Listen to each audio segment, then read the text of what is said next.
Hey everybody, this is Chris Helm from Invictor X Games. I appreciate you making some time to spend some time with us to talk about Song for War Mediterranean Theater.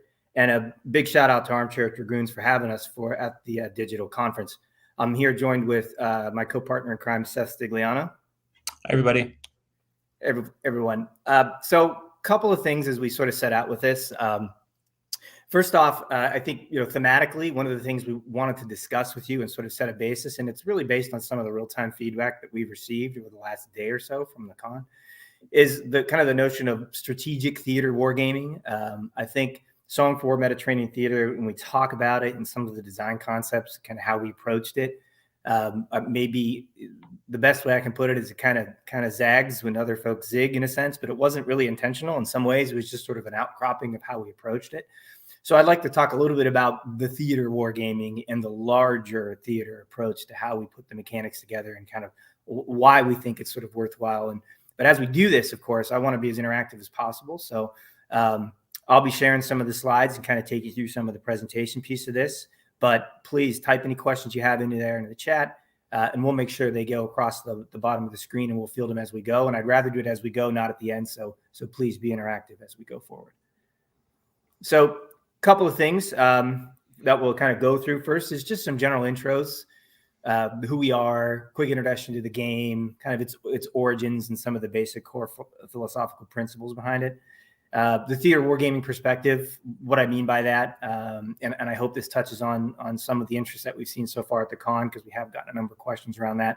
And the last is I call them theater mechanics at play, but really it's some of the, how do we approach the design and the concept, and keep a balance in the game between historical accuracy and fun, between units and all types of the interaction, and how the war was actually fought, bringing into the game, sort of the correlation between those in a theater setting. It's kind of how we approach this. And again, let's please be interactive throughout the whole thing. Drop any questions at any time, and we'll take them as we go. So some quick intros for us. Seth and I are, of course, this is going to come as a complete surprise to you, lifelong gamers. I would say, though, that, Seth, you probably agree with me here that I wouldn't say we're lifelong diehard war gamers by trade, right? Would you agree with that, Seth? Yeah, for sure. Probably more on the RPG side, and then war games as well. Yeah, which is interesting because so as we approach this sort of topic, the origins of this started with, I think all of us share the feeling of, whenever you, of course, engage in any type of tabletop strategy game, wouldn't it be nice if I could X?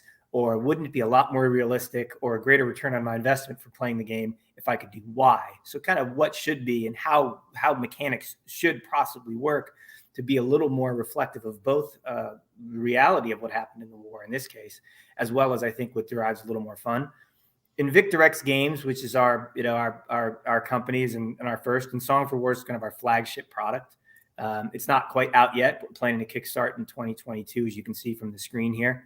A lot of our philosophical approach and from a design perspective is, right, keep the admin relatively low.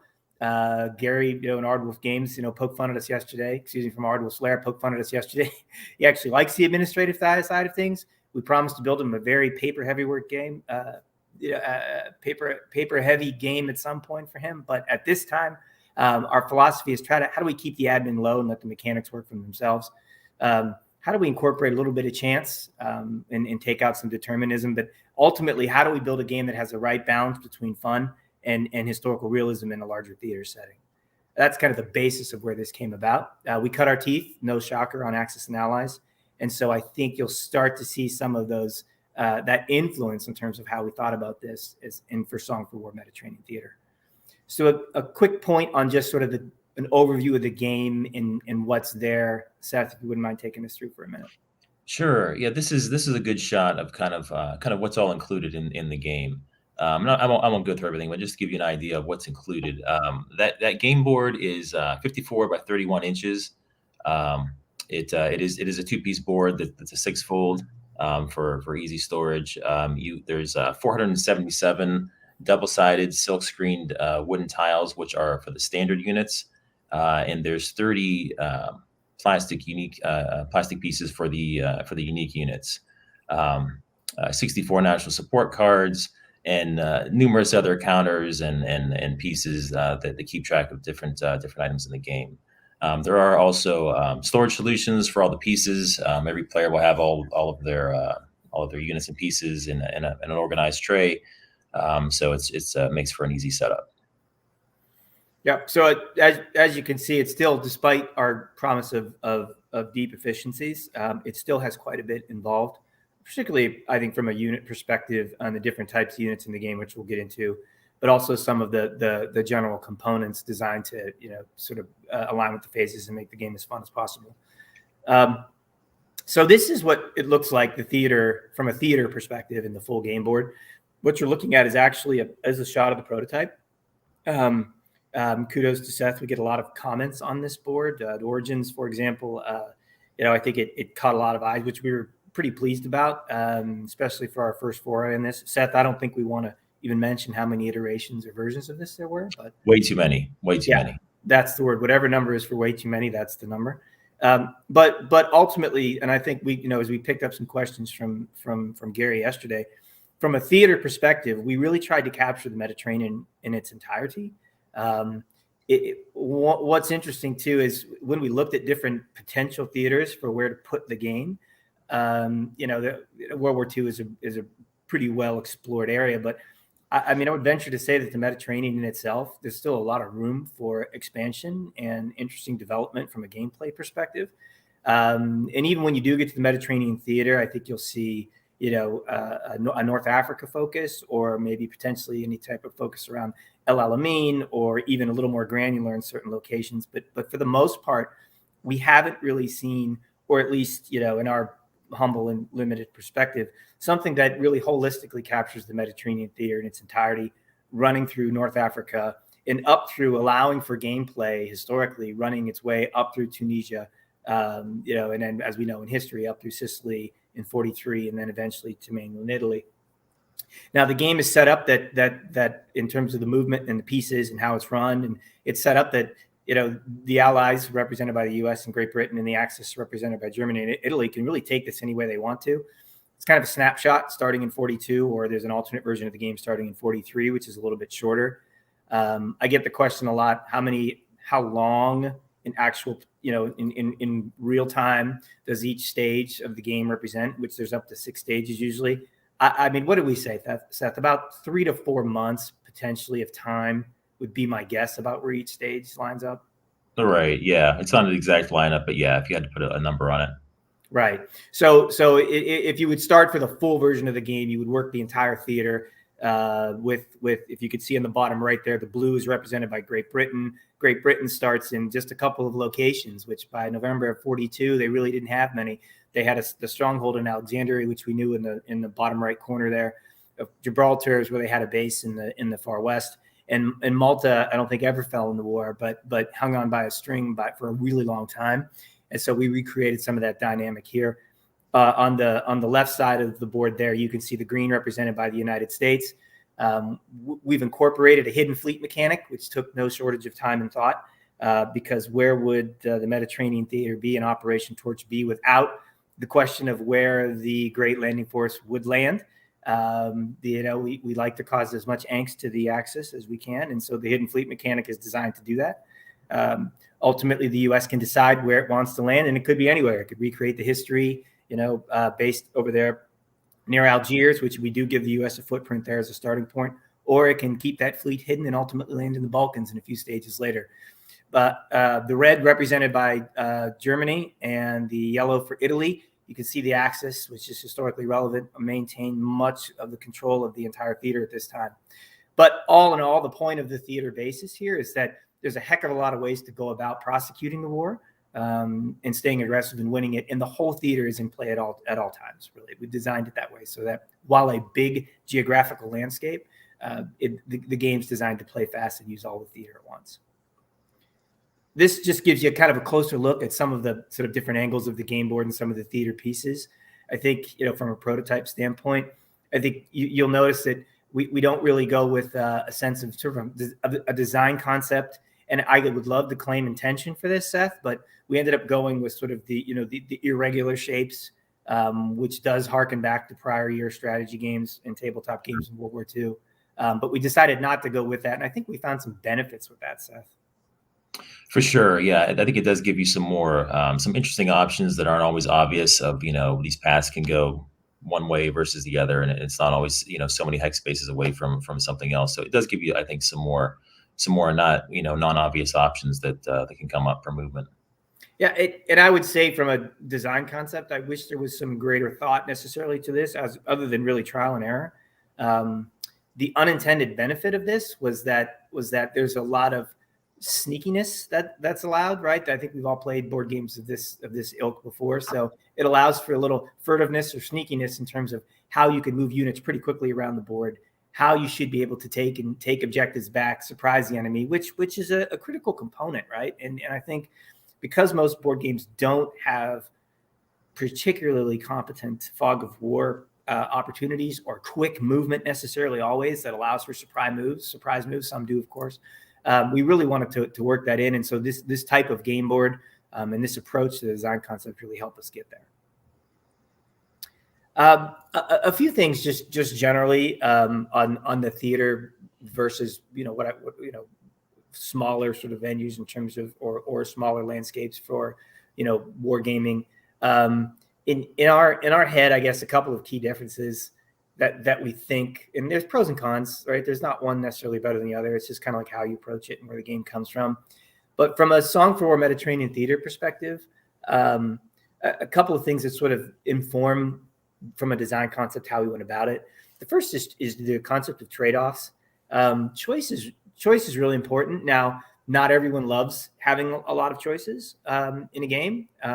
We kind of do. So the thought was, look, if there's a lot of different ways to win, then there's a lot of different reasons to keep playing it, and a lot of different outcomes. And we all want to get to the point where, heck, I want to play that again. So the concept of strategy in our game is as much about what you're not going to do. It's more of, I guess, a business definition of strategy than a historical military one, I guess. But making those choices and making those trade-offs and ultimately having from time to time a little regret of what you didn't choose, I think is a key component to this, the game. Simultaneous, this is a big one that took a lot of effort in terms of thinking about this. One of the things we really wanted to design out of the game was the notion of nation by nation movement and fighting. I mean, the war was fought together. They moved together, they fought together, they took casualties together, right? They won and lost together. So we built in the mechanics in such a way that and we'll get to how we did that in a minute or so. We built the mechanics so that the nations can fight together at the same time, simultaneously, right, on the Axis and Allied sides, respectively. That allows for a much deeper sense of combined forces, the reinforcements in terms of the use of support, having each other's back in terms of specific fights, thinking ahead about how you can layer moves, because that was really kind of an important concept for us that we thought was important to build in. And the last is historically accurate. I have in a past life, I've been in a business setting now for 20 some years, but in a past life, I got a master's degree in American history. So I love history as much as the next person. And I have an absolute unquenchable passion for World War II. But as far as accuracy goes, the game is not designed to necessarily replicate what history did. It's designed to provide the players a starting point in time, right? Based on the one of two starting point scenarios. And then you take it from there. It's not a lot of rules in terms of how you build it out. If you're Great Britain, doesn't mean you got to focus on air power and sea power. I mean, obviously you can, and they're good at it, but you can take this a lot of different ways, I think, to win, Seth. And I think you would agree that we deliberately built this in, even though for the sake of some accuracy at times. Right. Yeah, for sure. Yeah. So what it isn't, so from a theater perspective, those are kind of some of the big themes that we thought about. What it isn't is we're not deep on unit or squad level logistics or consumption, things like fuel and ammo. Those are things kind of assumed working in the background. Those mechanics can provide obviously some joy and are critical components to a lot of war games, obviously, but that's something that we didn't necessarily build in. This is more a bit of a modern version of moving the pieces around on the board in the classic war room sense. It's not deterministic. Maybe this is because of our roots in role playing. I don't know per se, but there's always a chance things can go wrong. So the incorporation of some dice and some chance that can sink you or go right, for that matter, is incorporated. And it's not incremental. what I mean by that is the theater's big, but I think we always think about how do I move in incremental steps to advance the front, but we've built it in such a way that resupply points, forward positions, lines can move, things can change hands very, very quickly. If you have the right strategy and the right forces. So while a large theater, it lends itself to, I think, bigger thinking, which I think you have to. Otherwise, you end up having a big game board and only using a third of it in every given game, and that's simply not a feasible plan. So a couple of things just to the game itself, and from a design standpoint. We've all watched countless documentaries on World War II, and they're always talking about, right, the importance of the objectives, and particularly around key objectives aligned to either, cities and particularly ports. So one of the things we really tried to do was incorporate that notion of the multifaceted objective and taking that objective and controlling that objective. There are 17, core objectives on the board that represent, the most key locations that we hear about all the time in the war. Algiers, Alexandria, Palermo, Tobruk, Toronto, Naples, Rome, for example, Athens. And so we incorporated all of those, Malta. We put all of those are the 17 of those on the board. But there are also sort of that can help you win victories. There are 2 defensive lines on the board. We just put the 2 in using the Mareth line and the Metaxas line in the Balkans. And then 5 airfields. All of those things confer the victory points to win the game. Control of those, they can change hands pretty quickly depending on how the war is prosecuted, which kind of makes for a little bit more fun. There are obviously some hard and fast rules about what control means, but the side that controls them gets the victory points with thresholds for victory. But objectives, and to my prior point, objectives are really important too in our eyes because that allows you to resupply at forward positions. One of the things, and I opened this talking about, boy, shouldn't we be able to X? One of the things we should be able to do is the whole reason the Axis took particular ports and looked for control of those, for example, is because they wanted to use them as resupply points and connect the shipping lanes or supply lines. And so the way we built this in is what objectives you take, you resupply and have the option to do so, which allows you to really penetrate a lot further versus constantly placing your units in one location and moving them forward. You could still do that, but I think this gives more flexibility on that front. And objectives, of course, also serve the purpose of the resupply points, bringing your aircraft back. We do require that to landing your aircraft at sort of the end of certain stages. And just gives you a lot of, and you can do this, by the way, your teammates. You don't have to just be your nation. If you're Great Britain, you don't just, the U.S. can also use your objectives as well, because this is a shared effort, which I think adds a little more fun and reduces some downtime on that. So just quick setup and kind of approach philosophically on the phases in the setup. I think I referenced earlier, we have kind of 2 points in time for setup. One is just because, for a shorter version of the game, I think, what would you estimate? I mean, Seth, really, for someone that, if you start with a familiarity with the rules, for a full length game, would you say? Full length game of 4 people that have played it before, you're probably looking in the 6 or 7 hour range. And then that's with the fall of November of 1942 setup. And Correct. Then in 1943, I think we've done a series of play testing, and we recently did it at Origins. I think it's probably about 3 to 4 hours we ran, maybe right at the 4 mark for the shorter 43. Yeah, we had quite a few that finished at the 4 mark, and that's what's spending, a good 20 some minutes teaching rules and answering questions. And so at the beginning, so I think that's a fair assessment. All right. So with that in mind as runtime, that way you can, if you're going to do it on a Friday night, of course, we're trying to think about what would make sense for, so that gives you a 43 setup. And if you've got a little more time and you want to go longer, the 42 setup works.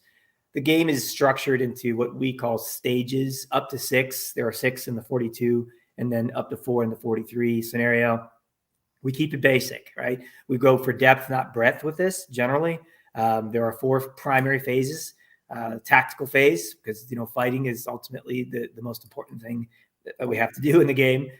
Second is victory. This is a quick check for victory, and we've set it up sort of the tile ownership and the control of the tiles to set up for some quick math, to understand if anyone had won at any given point.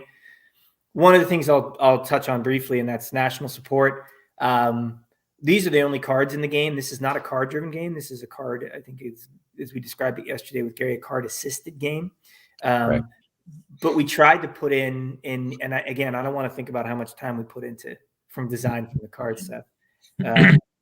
But we tried to put in a lot of different attributes of the particular theater and that point in time in playing the game. We want to enter a bubble, but not of history about this. So the national support cards represent a phase in the game where you can introduce unique units, which we'll get to in a second, upgrade your existing units for some of the types of forces that were used in the Mediterranean theater. Events at the time obviously come into play. And then there's one of the things I didn't reference here is strategy cards, which are just basically, counterintelligence, logistics, things in order to move your forces and gain a leg up. All of the nations play them. Each nation has its own unique deck of national support cards relevant for the particular circumstances of their nation and some of the units that they've got, which we'll get into in a minute. And the last is simply resupply. So fight, check for victory, get yourself some national support, and then resupply in which you place new units. And we try to think about a good balanced way to do that. So you're not resupplying at the same location.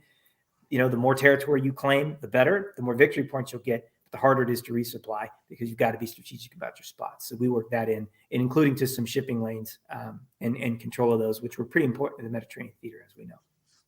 Chris, just real quick, we do have a question come in. Do the politics of the time and region impact the play? They do. I think, one of the things we certainly tried to do was to incorporate some of the, political events or what may be happening at the time. We did it through the national support cards. So, for example, I think Casablanca Conference, I think Rommel arrives in 41. This is us sticking to history, but not fully when Rommel arrives, for example, in 41. But we kind of emulate when Rommel arrives because it was such a seminal moment of importance in terms of how the war eventually was prosecuted in North Africa. I think we incorporate Operation Mincemeat, for example, I think, which was in, the body that was washed ashore and placed with the false orders. I think it was Spain, that kind of fooled, designed to fool the Axis. So we do incorporate a lot of different of the sort of the happenstance of the political events of the time, but it's done through the cards necessarily as opposed to an independent mechanic. Thanks for the question, by the way. Speaking of mechanics, just the basics of how we try to think a bit differently in a theater setting. The units aren't going to surprise anyone. This is the player aid you're looking at, by the way. We stick to the basics of the units in terms of land, sea, and air. Land being, your troop transports, your infantry, your tanks, artillery, and anti-air. Sea, your sea transports, subs, destroyers, cruisers, your carriers, and your battleships. And finally, your air being your air transports, fighters, light bombers, and heavy bombers. All of the units have 5 very basic attributes, which we've all played with before for the most part, except that there are some nuances that I'll get into in a second. And that's movement, armor, firepower, which we parsed out for this, which we thought was important. Range, we do have a couple of units with range, which I think is super important to incorporate, as well as cost as part of resupply, and then some special attributes or abilities as well for each of these units. The ability to control shipping lanes, the ability to control specific land spaces, the ability to move into or out of specific territories, for terrain issues, right? The ability to have AA versus not having AA, the ability to perform strategic bombing, the ability to bombard, right, and have a different opportunities there. To search for hidden fleets, right? While each nation can have a hidden fleet, there has to be a mechanism, a tool for searching for those. So we've incorporated that. So each of the units, many of the units have special abilities as well. A lot of I'll direct your attention to the far right because this is really the core mechanic of the game that makes it a little bit different. In terms of gameplay, we're all used to taking large clumps of pieces, and I know that brings some tactile joy to a lot of folks. But when we move those large clumps of units and engage in battle, we try to think of a different way of how can we layer this in such a way that allowed for the actual combined forces to work. In Normandy and countless other excursions and battles in World War II, we all know how it went, right? The first thing you do is you use your air power, right? You try to soften up the enemy, potentially use paratroopers, and you use your air transports to land some troops behind enemy lines, and you use your air power in order to try to clear the airspace and bomb. Second is you spend your time bombarding, right? That's before you do the amphibious assault. You land all of it, and then you use your land units in order to take and control the territories and the objectives at hand.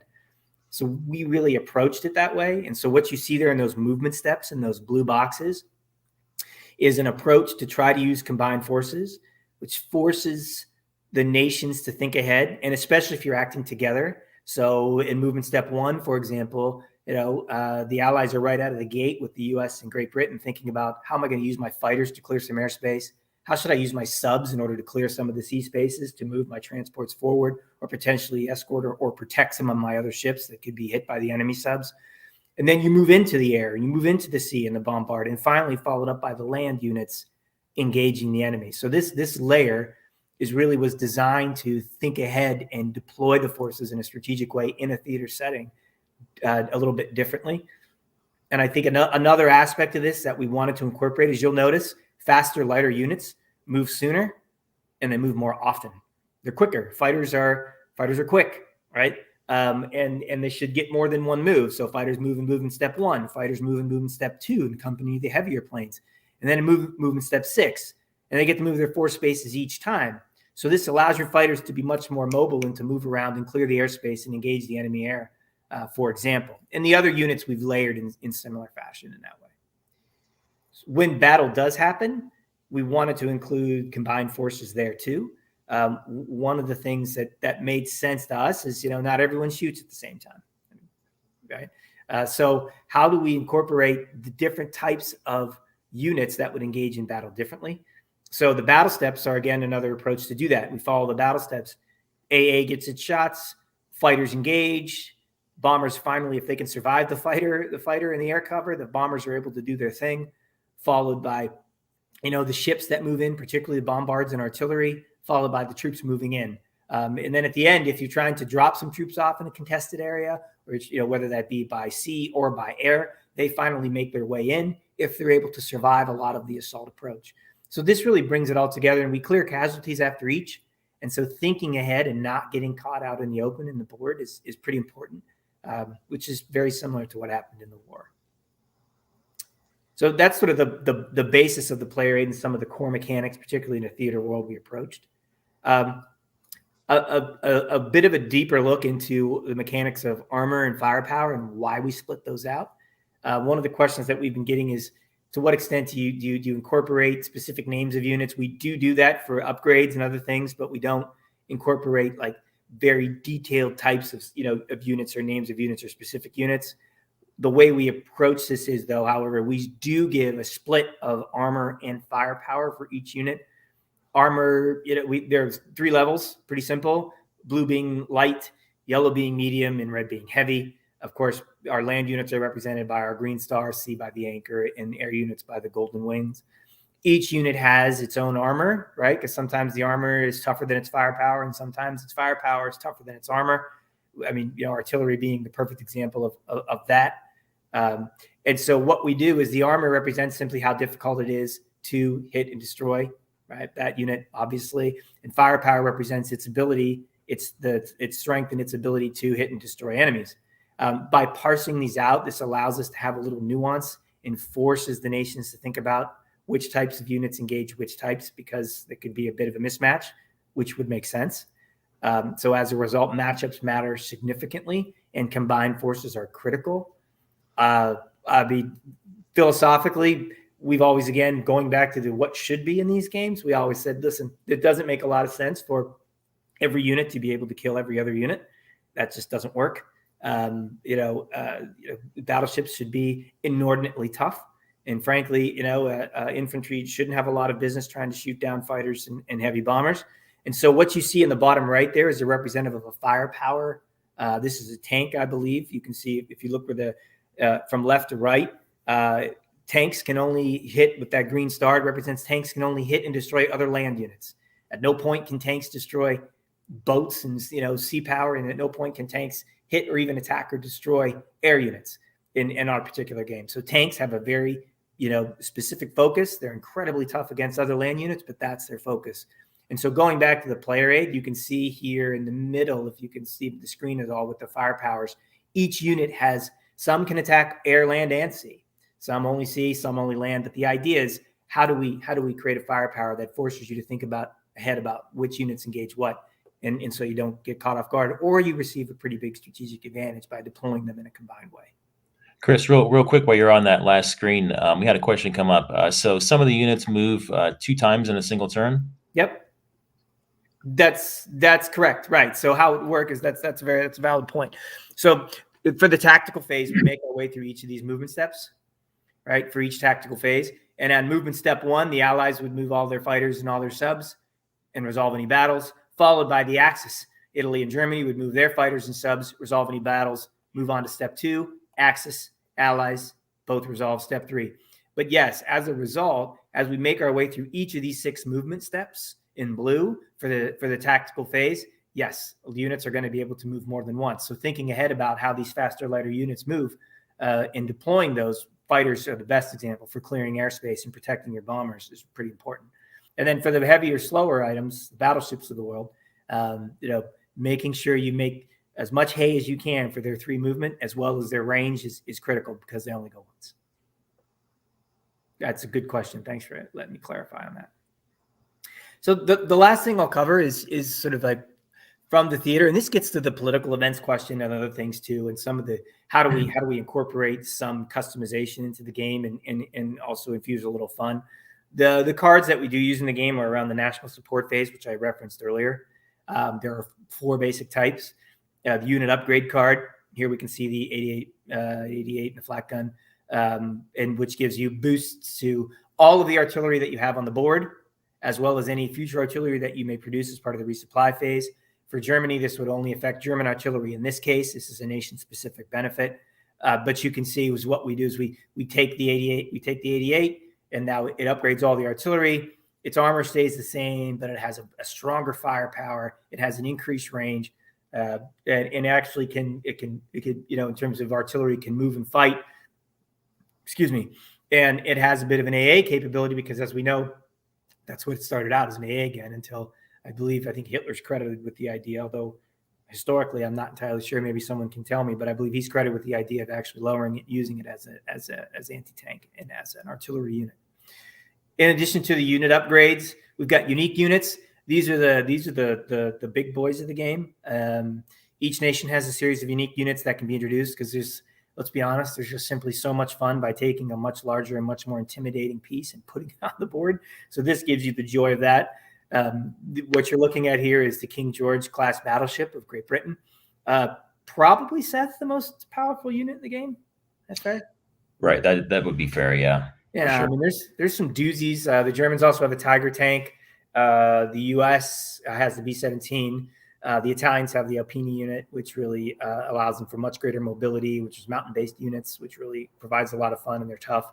But the King George here represents, this is a unique unit that gets introduced for each nation and is created during the resupply phase, and can really be a pretty big edge in the game if you can get it. And then you have enough sort of the national support tokens or points in order to allocate, in order to get the unit on the board. The third type of card is a strategy card. This is resistance. This is where we capture it, to the question on the political events of the day. This is where we capture a lot of those. Resistance, whether that be, Vichy, for example, is a good example of how we do this.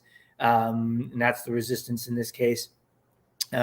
Logistics, engineering, counterintelligence, boosts to resupply, different types of agreements and different types of strategies you can do with your teammate, whether you be Axis or Allied.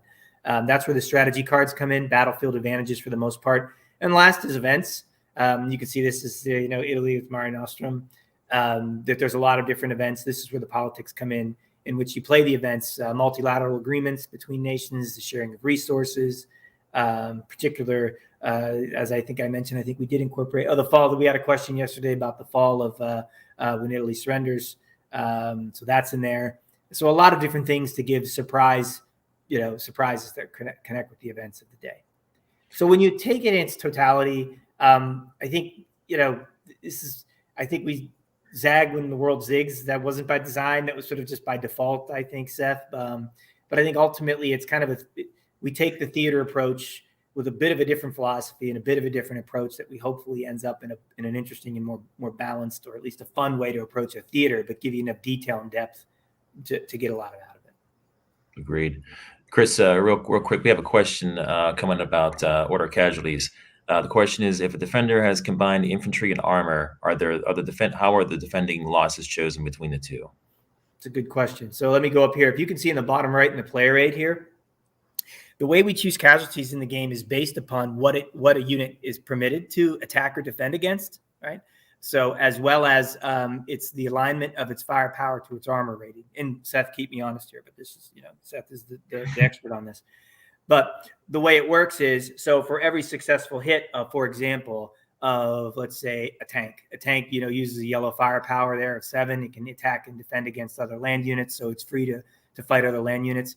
If one tank, for example, engages an enemy tank and an enemy infantry, and my tank hits, the way we do casualties is we work color to color. So blue to blue, yellow to yellow, red to red. Now there's a way to level up on that, but by and large, it's going to be color to color. So if a tank scores a 7 and has a successful hit with a yellow firepower, then a corresponding unit, defender's choice, by the way, or the nation losing the unit chooses, that must take a yellow armor. So yellow to yellow. So in this case, if a U.S. tank engages a German tank and an Italian infantry, Germany would have to take its tank on a successful hit, yellow to yellow. If that doesn't exist, if that yellow to yellow doesn't exist, then you move one down and you take the blue. Now we do have a mechanic that allows for, and the same goes for red to red, yellow to right, all the way down. Now we do have a couple of wrinkles in here. The first is you can sort of level up in this case. If for example, an infantry at a blue firepower rolls a bolt ace 12, we use a 12-sider, which is a little unorthodox, but it allows us to get the math in a good balance. If a blue infantry rolls a bolt ace 12, then that levels up to a yellow firepower hit, and thereby a yellow armored unit, which would be a tank in this case, would have to be taken. So that allows for that, and which also means when you get to the heavy hitters of the game, the aircraft carriers and the battleships of the red armor, that allows cruisers and aircraft carriers to actually, hit and destroy, for example, a battleship, right? We also allow for the other direction. If a red firepower unit scores a successful hit and there's only, blue armored units out there, then that's sort of a double take. That's a double damage, which would make sense. If a battleship bombards and there's infantry ashore, that could be pretty devastating. So you would take double in that case for a successful hit. In the bottom right, you'll see we have a special black level armor. That's for the King George and others. Same concept applies. It's just that it's above the red, right, which is a special case. And so in order to take down the George, you're definitely going to need some battleships and some support, which we think is pretty accurate. So if no other questions, listen, I want to thank everyone for listening. This going to give you a sense of the mechanics, how we approach it from a theater sense. If you got any questions, thoughts, as my old professor used to say, witticisms, criticisms, or any other thoughts for that matter, feel free to email us at invictorxgames@gmail.com. And I think up here you can visit us. I think we said here you can visit us if you so choose at our website, invictorx.com, or find us on Instagram at invictorx. So with that, that's what I've got from a presentation standpoint. Happy to take additional questions at this point, or Merle, happy to wrap if not. Doesn't look like there's any more questions, Chris, so we can probably just go ahead and wrap it up. Okay. I appreciate everyone's time today. Thanks for coming out. Thanks, everybody.